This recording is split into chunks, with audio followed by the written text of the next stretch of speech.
বাচ্চা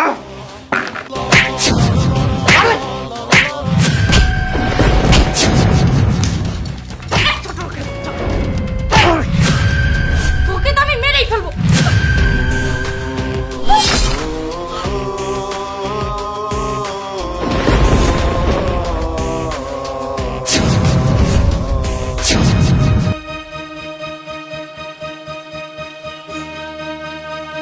আফা আফা বাথরুম পরিষ্কার হইয়া গেছে, আমার টাকাটা লইয়া আমি চলে যাব। কথা শুনে না কে রে? বাচ্চা, তোর এত বড় সাহস, তুই নোংরা জিনিস আমার মুখে লাগিয়েছিস। বাচ্চা সুইপারের বাচ্চা, তোর এত বড় সাহস! সামান্য একটা সুইপার হয়ে তুই আমার গায়ে হাত তুলেছিস। তোকে তো আজকে আমি মেরেই ফেলবো।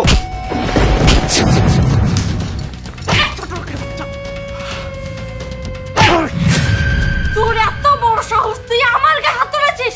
তোকে তো আমি মেরেই ফেলবো।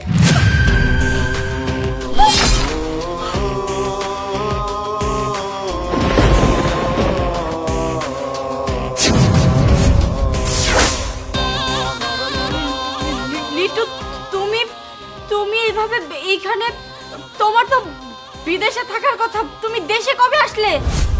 আর আসলে তুমি তো একটিবারের জন্য আমাকে বললে না যে তুমি দেশে এসেছো। আমি বলতেছি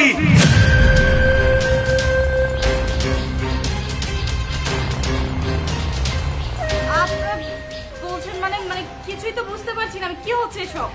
তাহলে শুনো,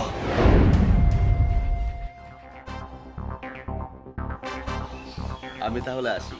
ঠিক আছে, সাবধানে যেও।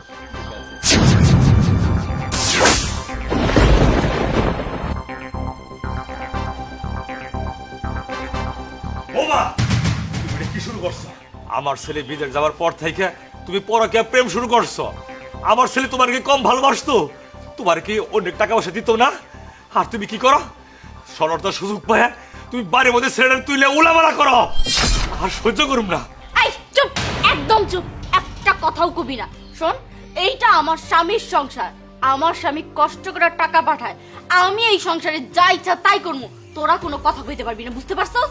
তাই কইতাছি কি যে আমি যেইভাবে বলি সেইভাবেই চল, তা না হলে এই বাড়ি থেকে বের করে দিন। ভাবি, বাবা তো ঠিকই কইছে, তুমি যেগুলা শুরু করছো আমরা সমাজে মুখ দেখাইতে পারতাছি না। আর তুমি যদি এইসব বন্ধ না করো, আমি কিন্তু ভাইয়ের কাছে সব বইলে দিব। কি করবি? আমি ভাবি সারা লাভ করছে। যখন গলাটা টিপা দিমু তখন আরো বেশি রাখবো। শোন, একটা কথা তোকে বাপ জিয়ে পরিষ্কার করে বলে দিতেছি, এইখানকার কোনো কথা যদি বিদেশে যায় না, তাহলে বাপ জিয়ে একদম বিষ খায়া মাইরা ফেলবো। এই বাড়িতে যদি থাকতে হয় আমার কথা মতো থাকবি, আর আমি কি করি না করি সব মুখ বুঝে সহ্য করবি। বোমা, তুমি কিন্তু দিন দিন বেশি বাইরে গেছো গা। একদম কথা কবি না, কথা বলে না তোকে দুইটার একদম ভাতের সাথে বিষ মিশায় খাওয়া মাইরা ফেলাম। আর বেশি যদি বাড়াবাড়ি করস তোর ছেলেরও মাইরা ফেলবো, কথাটা মনে রাখিস।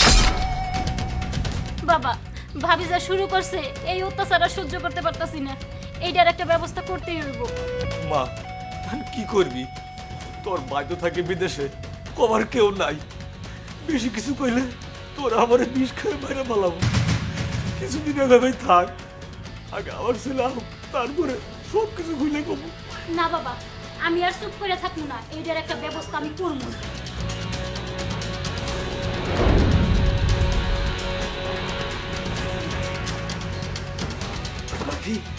বোমা, খুব তাড়াতাড়ি মা, তাতে তোর ভাইয়ের কাছে ফোন কর। বোমা নাই, বোমার ফোন সে জানি গেছে। ফোন হ্যালো ভাইয়া, আমরা ভালো নাই ভাইয়া। বাবি যা অত্যাচার শুরু করছে আমাকে উপরে, কি করছে শুনবা? তুমি যাওয়ার পরেই একটা পয় পুরুষরে আইনা ঘন্টার পর ঘন্টা ঘরের ভিতরে রাখে, আর আমরা কিছু বলতে গেলে আমাকে দুইজনের মাইরে ফেলানোর হুমকি দেয়। হ ভাইয়া, ভাইয়া তুমি একটা কিছু করো, আমরা আর সহ্য করতে পারতেছি না। আচ্ছা ভাইয়া, তাহলে রাইখে দিই।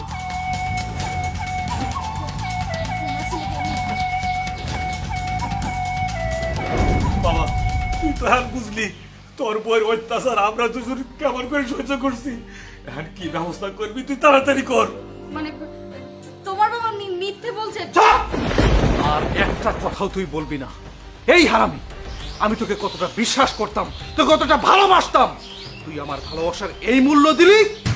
এই, আমার বাবা আমার বোন বাড়িতে থাকে, তোকে আমি ফোন করে বলতাম যে তারা কেমন আছে, তুই সব সময় আমাকে বলতি যে তারা খুব ভালো আছে, তাদের সঙ্গে আমাকে কথা বলতে দিতিস না।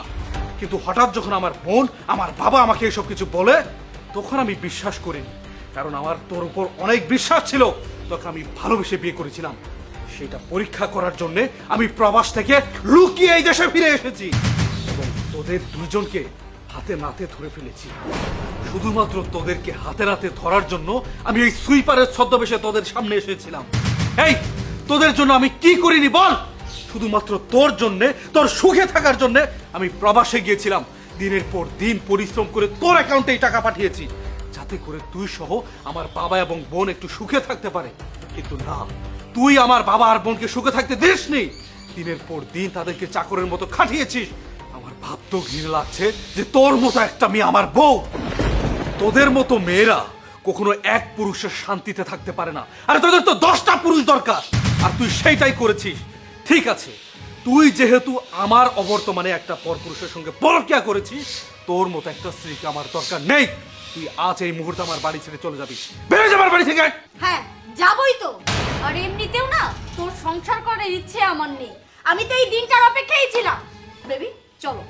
এই চলো মানে কোথায় যাবে? আমি কি তোমাকে আমার সাথে নিয়ে যাব? এই তুমি কি ভেবেছো আমি তোমাকে বিয়ে করব? সেটা তো কল্পনাও না। আমি তো তোমার সাথে প্রেম করেছি, মজা নিয়েছি, আর তোমার কাছ থেকে টাকা পয়সা নিয়েছি। শুধুমাত্র তোমার হাজবেন্ড বিদেশে থাকে বলেই তোমার সাথে আমি রিলেশন করেছি, তোমাকে বিয়ে করার জন্য। আর আমি যদি তোমাকে বিয়ে করি তাহলে আমার লাভটা কি হবে? যে হাজবেন্ড তোমাকে এত ভালোবাসে, এত টাকা পয়সা দিয়েছে, এত সুযোগ সুবিধা দিয়েছে, তাকে ছেড়ে তুমি আমার সাথে রিলেশনে এসেছো। কাল যখন আমার কাছে কিছু থাকবে না, তখন তুমি আরেকজনের সাথে যাবে। তোমাকে আমি বিয়ে করব? কখনো না। আজকের পর থেকে তোমার সাথে আমার কোনো রিলেশন থাকবে না। রাসেল, রাসেল, লিটু, লিটু আমার ভুল হয়েছে। লিটু, তুমি আমাকে মাফ করে দাও। আমি আর কোনোদিন এমন ভুল করব না। লিটু প্লিজ। এই বাছা, তুই কি ভাবিস? হ্যাঁ, নিজেকে কি সাবত ভাবিস? এই, তুই যে অপরাধ করেছিস তোর কোনো ক্ষমা হয় না। যা, বেরিয়ে যা আমার বাড়ি থেকে, যা, বেরিয়ে যা। এই যা। বাবা, তুই বোমার খেতে দিলি কে? বাবা, আমি যেটা করেছি সেটা ভালো করেছি। তাহলে ওর মতো একটা মেয়েকে যদি আমার জীবনে রাখতাম, তাহলে আমার পরিবারটাকে একদম ধ্বংস করে দিত। ঠিক বলছো ভাইয়া।